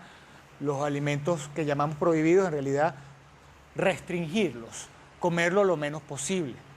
Los alimentos indicados, preferimos las frutas en el desayuno. Hay una dieta por ahí que se llama la dieta del color, de los colores, que dice que desayunar frutas, almorzar proteínas y cenar carbohidratos. ¿En qué sentido? Pueden ser frutas en el desayuno, todos los vegetales, proteínas al almuerzo, y en la cena, una cena pueden ser jugo de vegetales o una ensalada. Y es una alimentación bien equilibrada. Almuerzo y cena puede ser, pero sobre todo el que quiera bajar un poco de peso, mejor es que la cena la reduzca. Entonces, alimentos funcionales, nutracéuticos y fitonutrientes viene a ser la manera como todos estos elementos los podemos obtener en la dieta. Existen opciones parenterales también. Existen otras maneras de consumirlos que viene a ser entonces los sueros de oligoelementos y vitaminas, aminoácidos, incluso medicamentos homeopáticos. Pueden ser administrados por vía de parenteral. Tenemos una serie de fórmulas, cada una de ellas con mezclas adecuadas: antienvejecimiento, cardiovascular, antianémico, antiobesidad, revitalizador, osteoarticular, inmunorregulador, inmunoestimulante. Las mezclas de oligoelementos contribuyen entonces a específico una alimentación dirigida a las necesidades fundamentales de cada una de esas patologías o de cada uno de esos sistemas. Disponemos también de terapias en base a oxigenaciones. Cuando ya el individuo tiene cierta dificultad para oxigenar, también se le puede aportar oxígeno en forma de ozono, oxígeno en forma parenteral, vía rectal, intramuscular, en forma de terapias de oxigenación hiperbárica que permite llevar el oxígeno disuelto en plasma, concentrándolo en el plasma sanguíneo como el gas de una botella de Pepsi-Cola o de champaña. Porque normalmente el oxígeno se transporta por la hemoglobina, pero la saturación de la hemoglobina suele ser entre un 90 y 100% normalmente. El grado extra que nos brinda la cámara hiperbárica es el poder disolver el oxígeno en plasma de manera concentrada y poder llevar el oxígeno a donde los glóbulos rojos no llegan, a donde hay obstrucciones, a donde hay limitaciones, y el plasma sanguíneo llega a todas partes. Hay métodos a través de, por ejemplo, el método fotobiológico o de oxigenación con las bioxigenaciones con peróxido de hidrógeno. Otra manera de aportar incluso ciertos radicales oxidantes que en un momento dado pueden ser terapéuticamente necesarios. Por ejemplo, para activar los metabolismos del colesterol, tienen efectos antiinflamatorios también. Tenemos un procedimiento médico que es una nutrición relativa, en el sentido de que el Gerovital es procaína. Recuerden, la procaína tiene la propiedad de repolarizar la célula. Por eso se utiliza en terapia neural, para repolarizar las células. La doctora Aslan descubrió que estabilizando la procaína con ácido benzoico se lograba prolongar la permanencia de la procaína en sangre más allá de media hora, que es lo que normalmente requiere el hígado para metabolizarla. De manera que se prolongaba hasta 6 horas o más su presencia, permitiendo entonces una acción sistémica. El tratamiento, de acuerdo a protocolos diversos que se tienen con el Gerovital, permiten el tratamiento de enfermedades degenerativas, de manera que se logra contrarrestar el proceso de envejecimiento acelerado, porque las células aumentan el nivel de energía. Al repolarizarse con más facilidad, pues el ATP y todos los procesos vinculados con él están mejorados. Otra manera de darnos una alimentación, una terapia celular, una terapia nutricional, es a través de la terapia celular, una forma muy específica, una terapia biológica.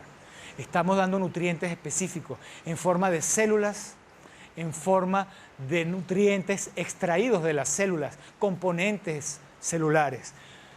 La primera generación de terapia celular se realizaba en base a células vivas, la realizaba el doctor Nihan teniendo los animales con los cuales se practicaba extracción de tejidos y de células de órganos de la etapa fetal en etapa embrionaria, de aproximadamente 3 semanas de edad, se sacaba las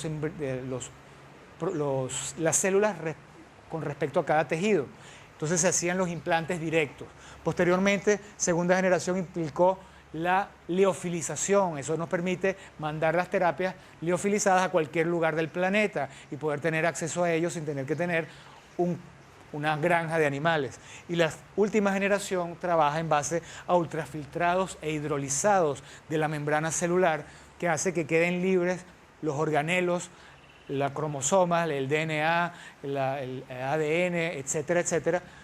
Y podemos entonces tener la opción de que no solamente por vía de implante, sino que por vía oral, esos organelos pequeños pueden pasar la membrana celular y ser absorbidos.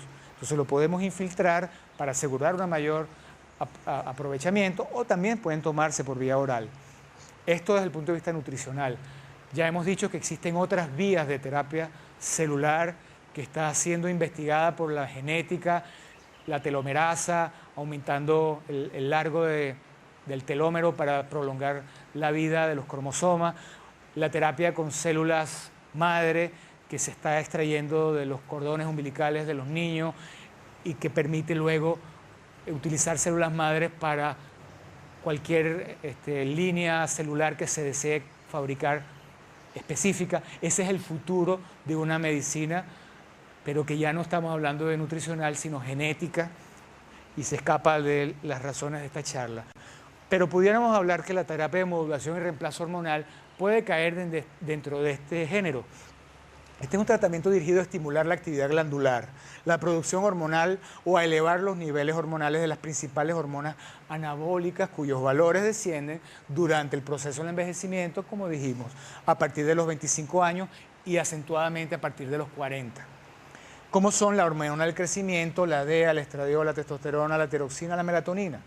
Entonces, la terapia nutricional consiste en estimular las glándulas, bien sea con terapia neural, con homeopatía y con los nutrientes que va a requerir la glándula para producir la hormona.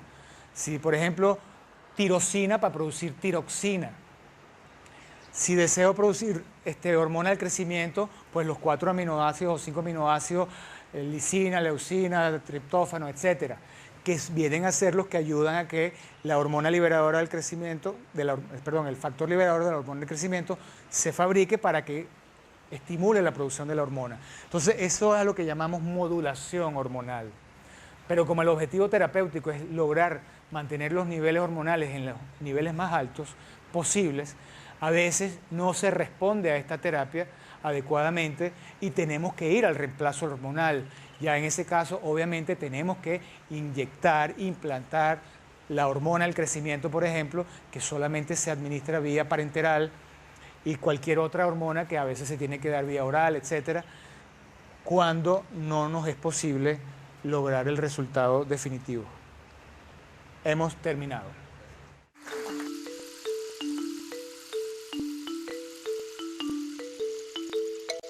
Por metales pesados.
Continuamos entonces con las fases del mantenimiento. La tercera fase, el ejercicio.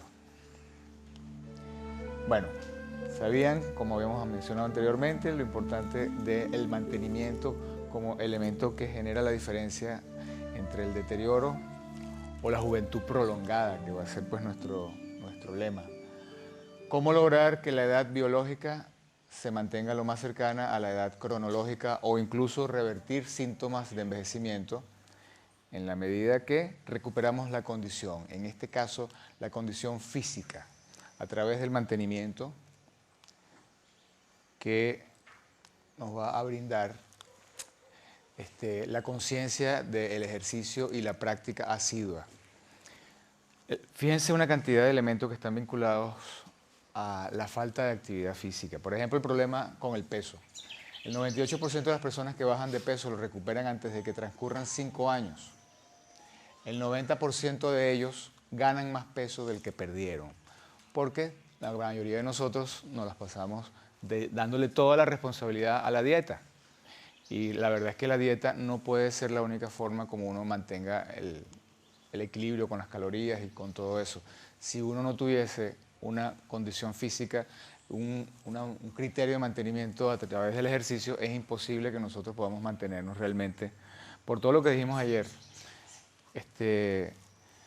Y la gente con problemas de obesidad, sobre todo, pues todo se lo deja a las dietas. Hace dietas durante un periodo, recupera el peso, recupera más. La vida sin actividad física se denomina sedentarismo. Más de un 60% de los adultos no se comprometen con la cantidad de actividad recomendada. Aproximadamente un 25% de los adultos no hacen ejercicio en lo absoluto. La mayoría de los que iniciamos un programa de ejercicio no continuamos más allá de los 6 meses. Como les mencioné anteriormente, el cerebro reptil es esa parte de nosotros que tiende a mantenernos en los hábitos viejos. Crear un hábito requiere que yo mantenga una continuidad más allá de 6 meses. Se considera realmente que necesito por lo menos un año de hacer un esfuerzo de insistencia hasta que se graba dentro de mí eso como un nuevo hábito. La ciencia sabe hoy que el metabolismo disminuye entre 2 y 5% cada 10 años. Que la condición cardiovascular declina rápidamente después de los 45 años. Que la coordinación y fortaleza neuromuscular declina con la edad.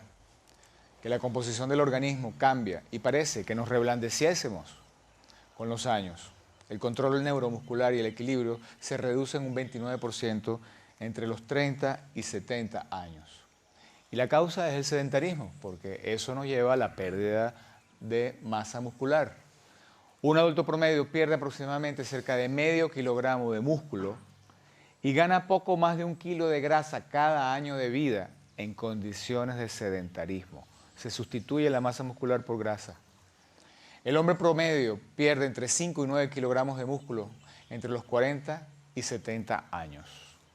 Entre los 20 y 70, un adulto promedio pierde cerca de un 30% del total de células musculares que poseía. Y eso genera un efecto dominó en el metabolismo. La pérdida de masa muscular nos lleva a disminución de fortaleza. Esta nos lleva a disminución del metabolismo, lo cual nos lleva a un aumento del porcentaje de grasa corporal, luego a la disminución de la condición cardiovascular, esto al aumento de la presión arterial, luego a la disminución de la actividad, disminución de la densidad ósea, disminución de la vitalidad y la salud en términos generales. Entonces, el sedentarismo contribuye con el deterioro precoz de nuestra capacidad vital. Nosotros hasta los 25 años no nos preocupábamos de hacer ejercicio porque simplemente hacíamos actividad, como jóvenes, deportes, esto, lo otro. Pero cuando ya uno deja la universidad, etcétera, si tú no tienes un criterio de mantenimiento, si tú no incluyes el ejercicio, no vamos a hacer ejercicio nunca en la vida. Para muchas personas, hacer ejercicio es simplemente cuando estábamos en el colegio que nos obligaban a ir a la clase de física y algo que hacíamos como con desgano. Entonces, lamentablemente nos resulta totalmente ajeno eso de tener que agarrar un ritmo de actividad y entrar en una disciplina. Sin embargo, lamentablemente esa es la única manera. El ejercicio programado constituye la única base para el mantenimiento. Entonces vamos a hablar de los principales tipos de ejercicios de los cuales disponemos y los beneficios que cada uno de ellos nos brinda. Empecemos por los ejercicios respiratorios. Nosotros respiramos porque si no nos muriésemos, ¿verdad? Pero eso de respirar con criterio de hacer un ejercicio, de cargarnos de energía y de alimentarnos de la energía vital que hay en el aire, eso nos es ajeno. Respirar, como bien sabemos, es el proceso de transporte de oxígeno desde la atmósfera hasta su lugar final que llegan a ser las células en las mitocondrias. Por lo tanto, podemos hablar de 2 fases, una fase de respiración interna y una fase de respiración externa, siendo la externa el proceso de ventilación, el transporte de aire hasta los alvéolos, donde se produce entonces el intercambio con la sangre. Y la respiración interna es cuando llevamos ya el oxígeno a nivel de las células, a nivel de la mitocondria, y produce el intercambio de oxígeno y la producción de energía. La ventilación es, como les decía, algo en donde podemos nosotros incidir y lamentablemente también es una de las cosas que nosotros vamos perdiendo, la capacidad de utilizar una ventilación que ventile el 100% de nuestros pulmones. Por diversas razones, nosotros desde niños vamos perdiendo esa capacidad. Si nosotros nos revisáramos, nos ponemos una mano en el pecho y la otra en el abdomen, respiren y se van a dar cuenta que muchos de nosotros solamente utilizamos la capacidad torácica. Sobre todo las mujeres. La mayoría de las mujeres tienen bloqueado el diafragma, respiran solamente torácicamente. Recuerden los niños al nacer cómo inflan la barriguita y nosotros como médicos tenemos bien claro ese recuerdo, ¿no? Esa capacidad de inflar y ventilar perfectamente. ¿En qué momento nosotros perdimos esa capacidad y resulta que ahora respiramos así?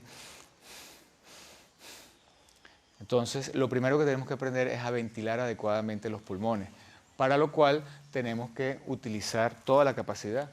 Y la respiración, en la medida que tú utilizas el diafragma, pues permite, por ejemplo, mejorar el flujo linfático, porque el diafragma en la medida que sube y baja produce un efecto de succión. En la medida que sube el diafragma es como que chupa. Y recuerden que el líquido linfático fluye no por efecto del corazón, sino por la contracción muscular y por la acción de ese vacío que crea el diafragma dentro del cuerpo. Y qué coincidencia que son las mujeres las que más presentan la lipodistrofia que llamamos celulitis. Entonces, las que tienen más dificultad de flujo linfático suelen ser las mujeres, que son las que están más bloqueadas en la respiración.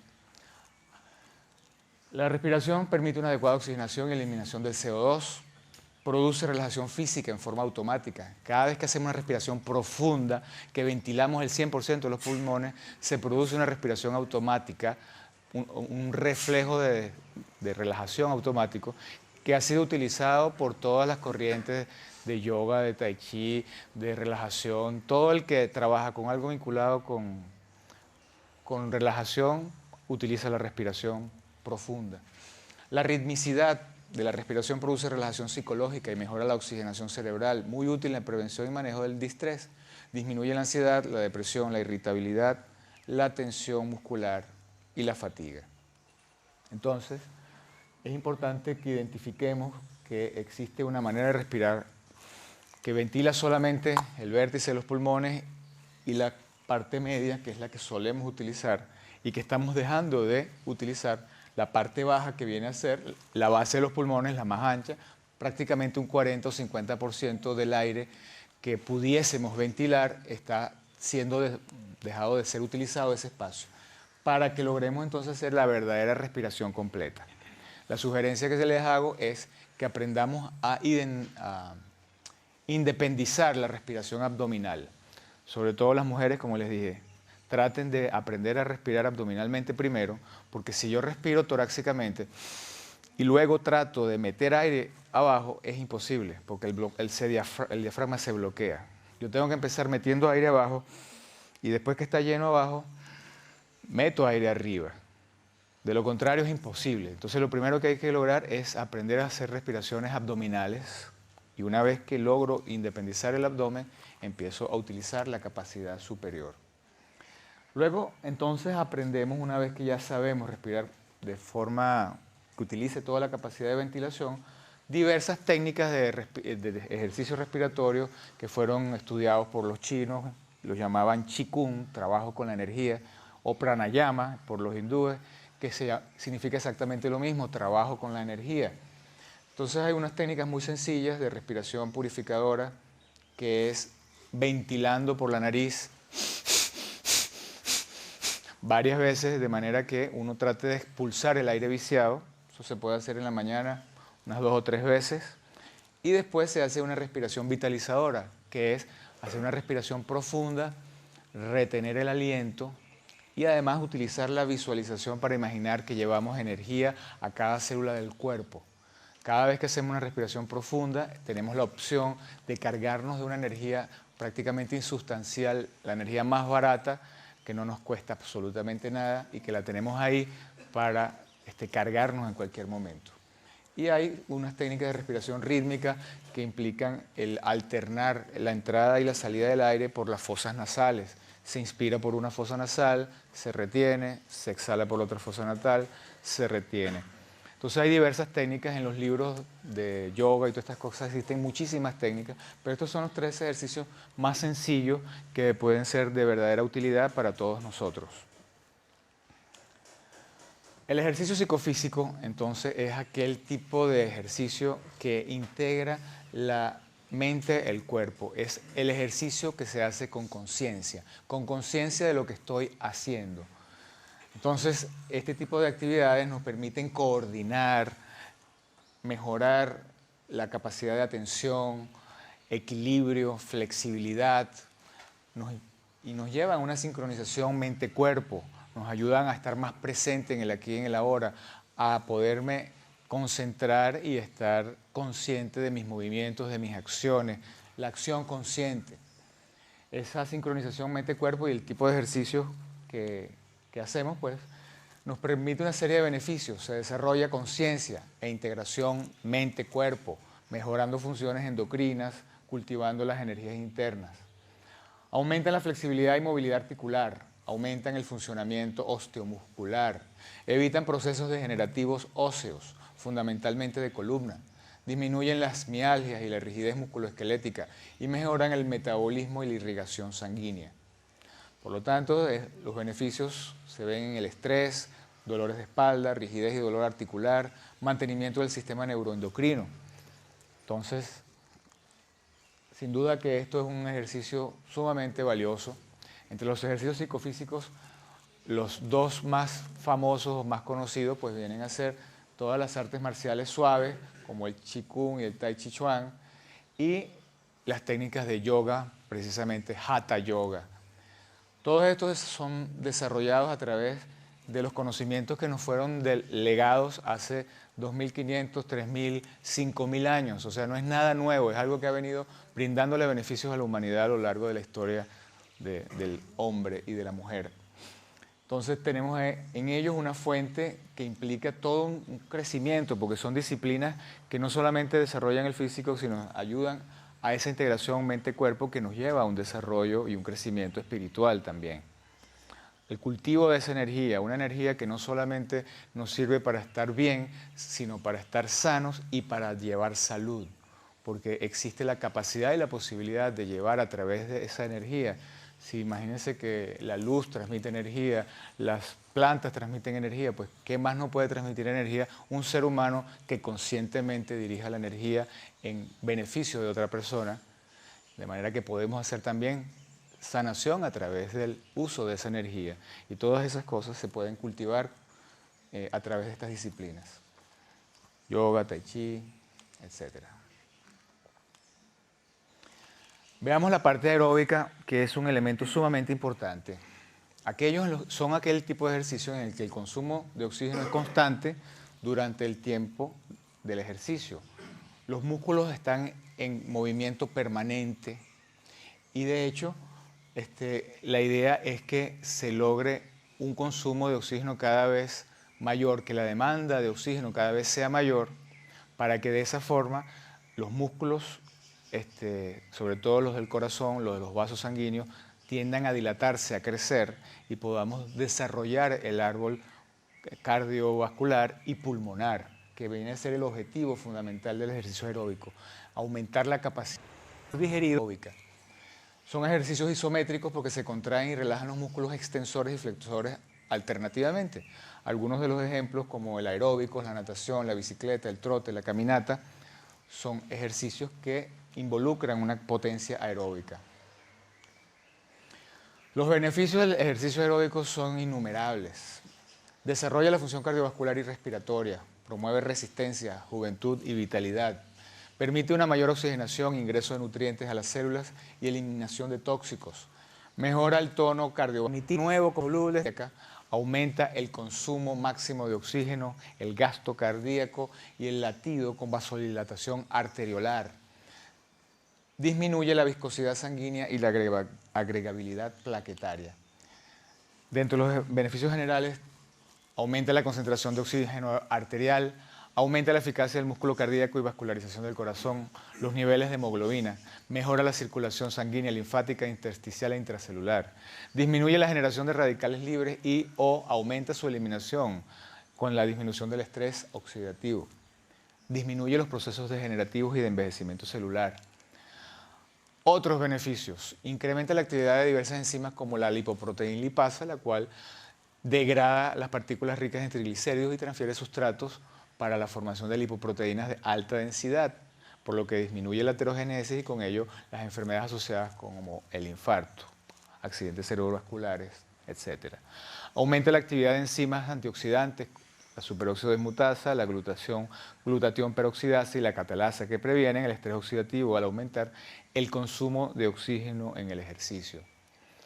Más, aumenta el metabolismo de lípidos y carbohidratos, aumenta el consumo calórico corporal y el control de peso se facilita, disminuye los lípidos sanguíneos aumentando la relación colesterol bueno con relación al colesterol malo, disminuye el colesterol total, disminuye los triglicéridos, aumenta la respuesta tisular a la insulina y mejora la tolerancia a la glucosa, disminuye la incidencia de diabetes, por tanto, mejora la fuerza y el tono y la resistencia muscular, aumenta la flexibilidad muscular, ligamentaria, tendinosa y articular, por lo que previene la rigidez corporal, aumenta los mecanismos anticarcinogénicos, disminuye los procesos degenerativos y de envejecimiento celular, por lo que aumenta la longevidad.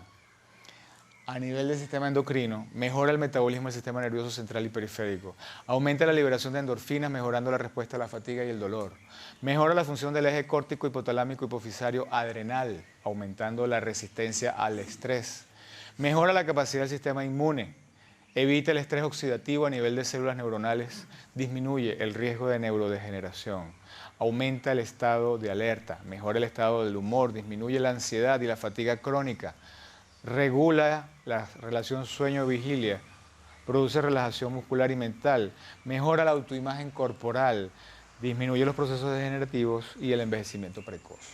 Entonces, imagínense ustedes lo que implica realmente recuperar una condición que vamos perdiendo con el pasar de los años, ya que todos tendemos por la aterogénesis, por la falta de actividad física, a ir cada vez reduciendo más el calibre de nuestros vasos sanguíneos y el volumen de sangre que mandamos. Bueno, nuestro organismo tiene una capacidad tan maravillosa que con el estímulo adecuado, en cuestión de 3 meses, nosotros hemos desarrollado nuestro potencial aeróbico. Y luego lo que nos corresponde es mantenerlo. En ese tiempo, cualquier persona minusvalidada, incluso con trastornos cardíacos, con problemas respiratorios, con una rehabilitación cardiopulmonar, lo podemos llevar a un 50, 70, 80 y quizás hasta un 100% de su potencial aeróbico. Recordemos entonces algunos elementos. El gasto cardíaco, que es el volumen de sangre que se manda, que circula por nuestro sistema cardiovascular por minuto, depende del volumen por latido y el número de contracciones. Entonces el volumen por latido, que suele ser de 70 mililitros en una persona promedio en reposo, a 70 pulsaciones por minuto equivale más o menos a 5 litros. Bien, cuando a nosotros se nos exige una actividad de golpe, hay que subir 5 pisos de escalera rápidamente, llegamos allá accesando, con el corazón a millón, la única forma a corto plazo como nosotros podemos aumentar el flujo de sangre es aumentando la frecuencia cardíaca, el número de pulsaciones por minuto, porque el volumen por latido no lo podemos cambiar. Sin embargo, a través del ejercicio a largo plazo, nosotros aumentamos el gasto cardíaco porque el corazón crece. Como cualquier otro músculo que se desarrolla, el corazón puede empezar a crecer, pero no dilatándose estilo cardiomegalia. Es un corazón que va a crecer en cuanto a músculo, el grosor del músculo y el volumen por latido puede empezar a aumentar, porque justamente el árbol cardiovascular, los músculos están demandando oxígeno Eso es como un pueblo donde no va nadie y la carretera no sirve para nada. Pasa un carro de vez en cuando.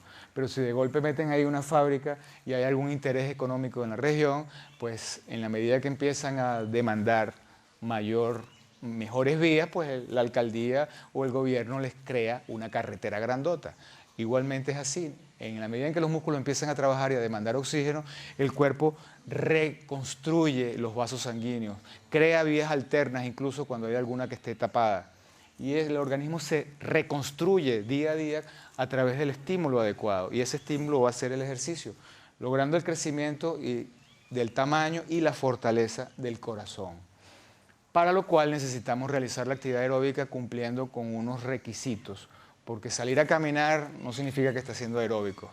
Salí a caminar y a lo mejor di un paseo muy sabroso, fue todo muy bonito.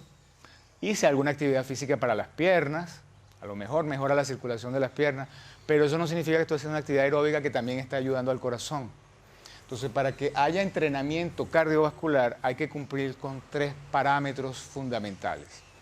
El primero es la duración del ejercicio. Debe ser mayor de 30 minutos en esa condición de exigencia continua, porque los primeros 30 minutos ocurren en condiciones anaeróbicas.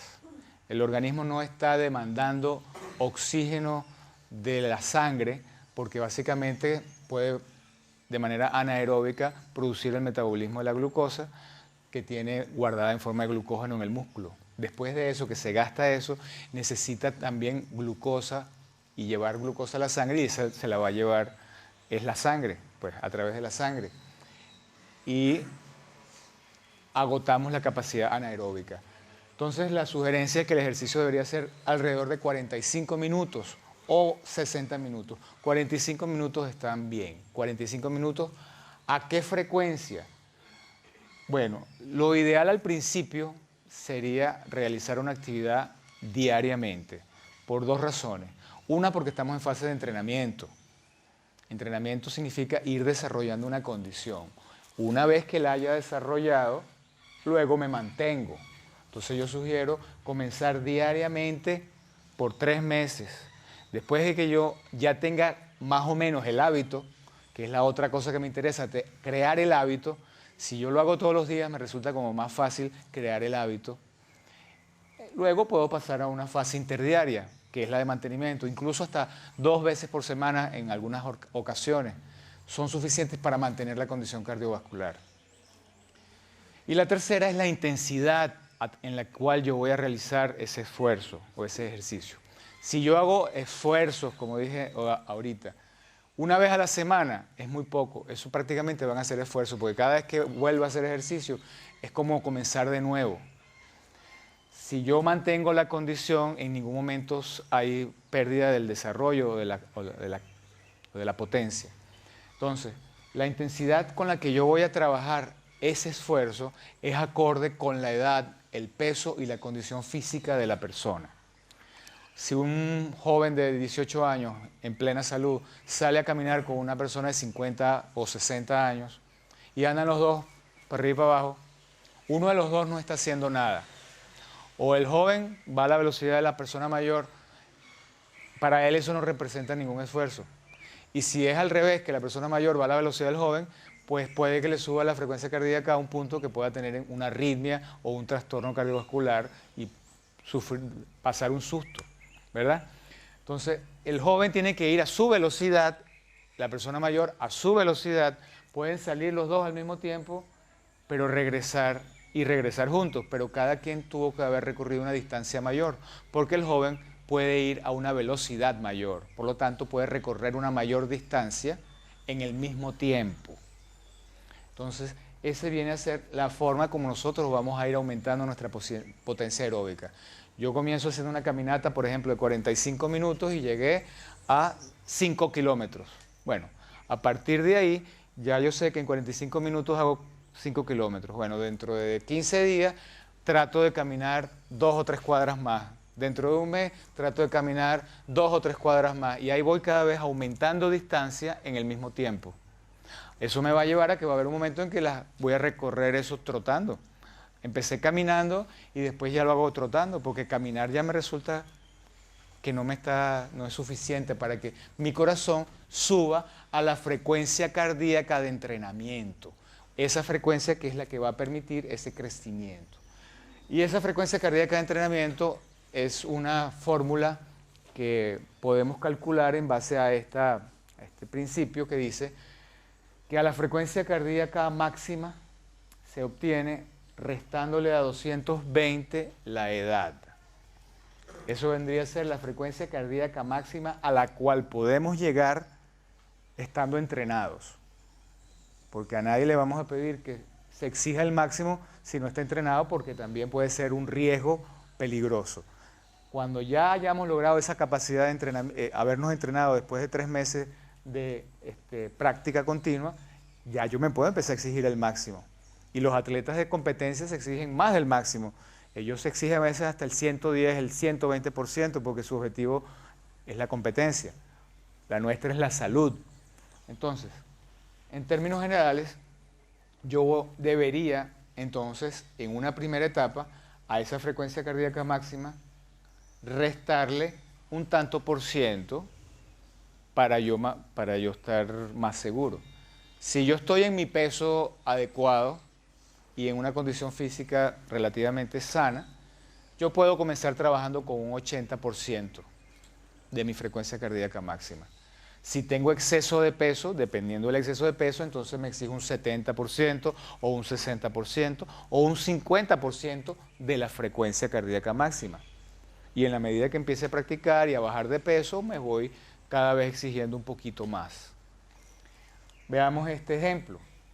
Un individuo que pesa 98 kilos y mide 1,70 m, obviamente tiene una sobrecarga de peso de aproximadamente unos 10-15 kilos, ¿cierto? Tiene 40 años de edad, está relativamente sano, su frecuencia cardíaca en reposo es 90.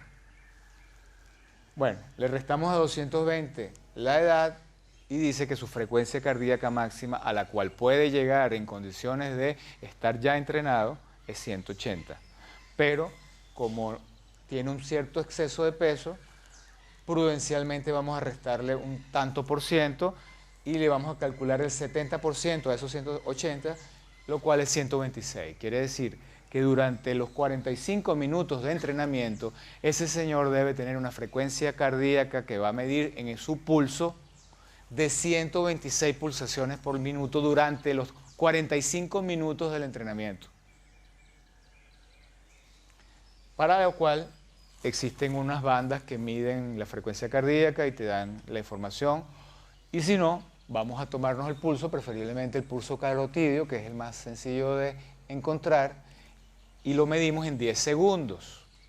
Porque si yo voy trotando y me paro un minuto entero a medirme la frecuencia cardíaca, en ese minuto el corazón se tranquiliza y voy a tener una frecuencia cardíaca que no es la exacta de lo que yo tengo cuando estoy trotando. Entonces, simplemente vamos a hacer un lapso corto de 10 segundos.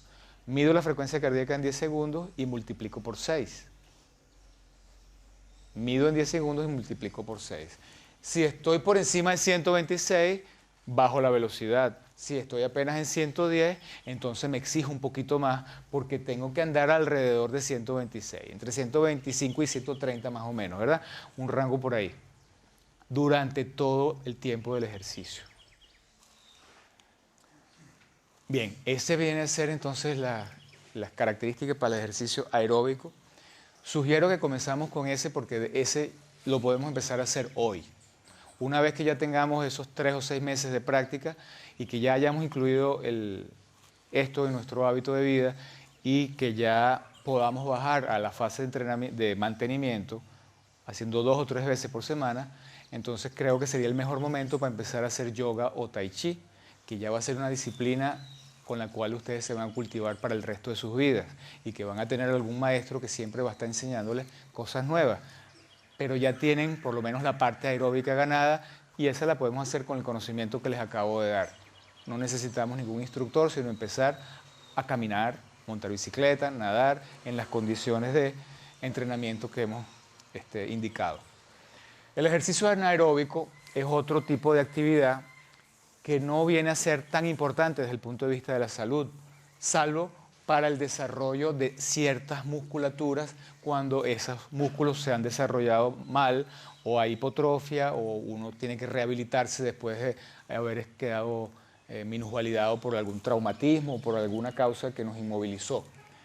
Este es el ejercicio que se realiza, fuerza muscular en corto tiempo. Son isotónicos, son los ejercicios que hace, por ejemplo, un fisicoculturista con las pesas, que en poco tiempo se exige a un mismo músculo, lo agota, vuelve a agarrar la pesa, descansa, vuelve a agarrar la pesa y cada vez le va poniendo un peso mayor. Entonces, trabaja en condiciones anaeróbicas ese músculo, pero no está trabajando el corazón en esas condiciones, porque él descansa entre un ejercicio y otro, vuelve otra vez a trabajar el mismo músculo.